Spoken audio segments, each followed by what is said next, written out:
ఇక్కడ తోరా సాయంత్రం కొద్దిగా రెస్ట్ తీసుకున్న తర్వాత 5ంటికి మీరు కొత్తూరు వస్తే ఇక్కడ ఎంపీటీసీ ఉంటాడు మన పార్టీ విశ్వనాథన్ గురాయన ఉంటాడు. ప్రెసిడెంట్గా పోటీ చేసి ఓడిపోయాడు.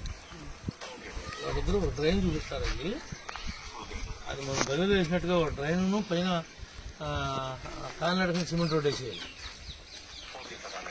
కిందేమో డ్రైన్ ఉండాలి, పైన ఏమో కాలినడకని సిమెంట్ రోడ్ లాగా చేయాలి.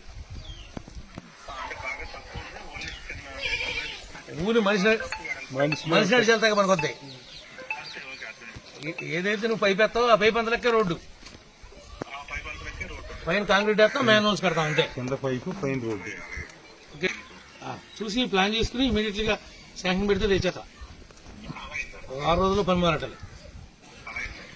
ఎన్ని పెట్టుకోకుండా యాసకాలం అయితే మనం ఉండదు, వర్షాకాలం అయితే మనం చేయలేం. దీంతో పాటు ఇంకోటి ఏం చేయాలంటే, నువ్వు పెదపాడులో కూడా రామచంద్రపురం వెళ్ళే కాడికి మొదట్లో ఉన్న మొక్క దాన్ని కూడా సేమ్ శాంక్షన్ ఇచ్చాను కానీ డ్రైనేజ్ అండర్ ఇచ్చాను. అది పోయింది కాబట్టి కానీ బండితూరు సెంటర్ కాడి నుంచి లోపలికి వెళ్ళంగానే సేమ్ ఎలాంటిదే ఉంటుంది. నేను లెటర్ చేసి కలెక్టర్ తీసుకుంటాను. 6 తారీఖు నాకు ఎంపీతో మీటింగ్ ఉంది కలెక్టర్ దగ్గర. మనం